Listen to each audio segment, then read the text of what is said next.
Well, hi again, class. Back again, this time for persuasive speech. And today our topic is how to resolve homelessness.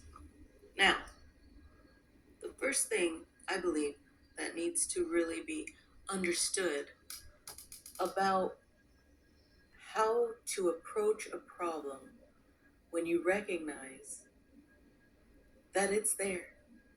And since this problem somehow is calling out to you, you feel like maybe you have the ability to find a resolution for it or create a resolution for it, it's important to really look at what it is that's keeping this problem that way.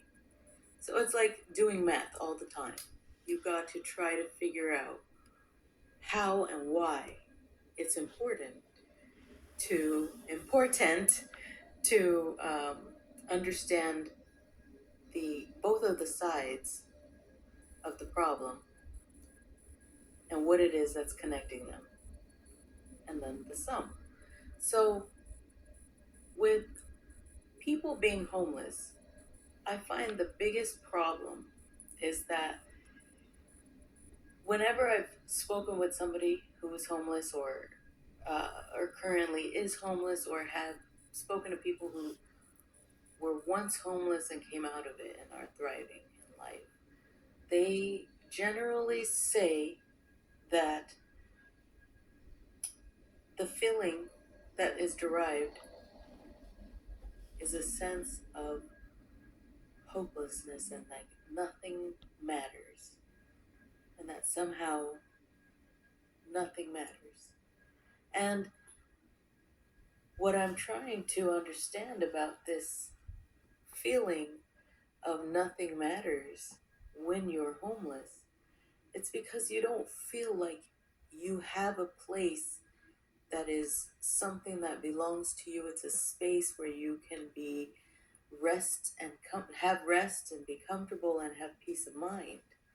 It's some place that you go to inside of yourself. And from what I'm speaking on right now, our most commonly known historical evidenced existence of homelessness goes as far back as the Greek philosopher Diogenes,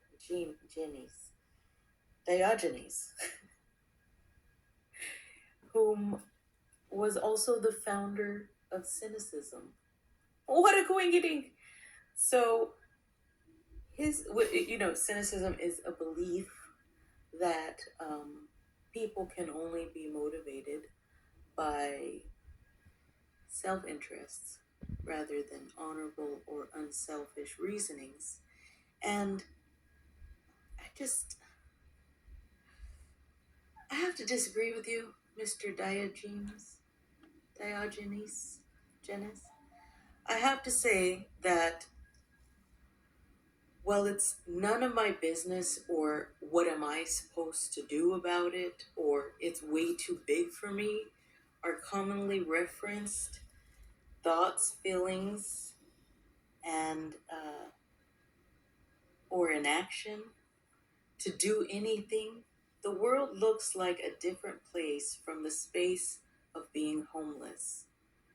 Now, I offer unto you a theory coupled with a solution suggesting that if we, the people of American tax dollars, stop providing for people who are homeless, but instead teach them how to provide for themselves, the growing result of homeless people will diminish.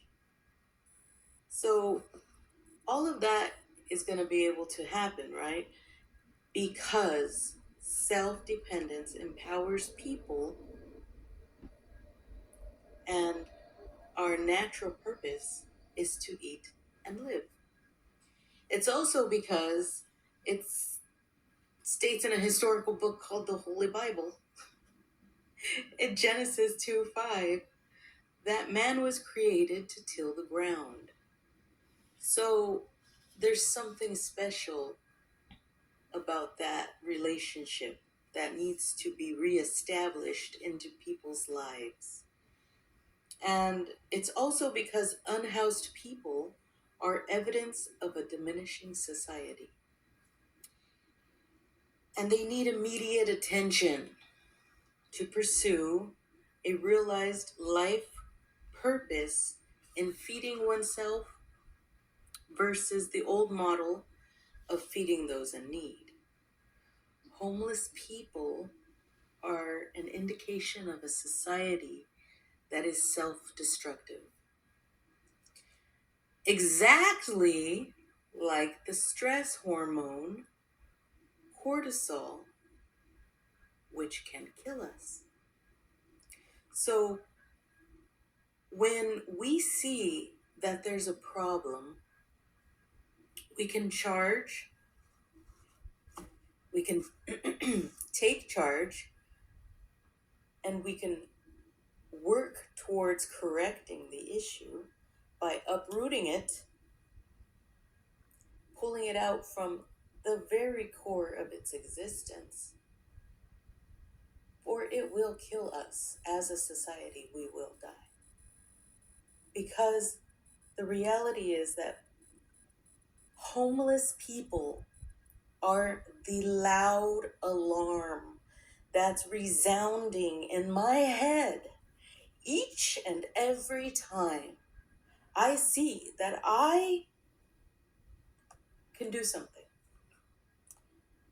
And it is my business because God is my employer. And they are his children.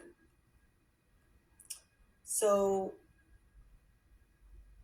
let's use the billions of dollars that are reserved for homeless people and create homesteads where they can actually learn things and not just be handed things.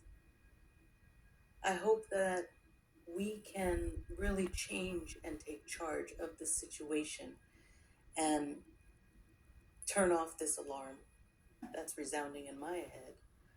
Hopefully it's resounding in yours too. Thank you.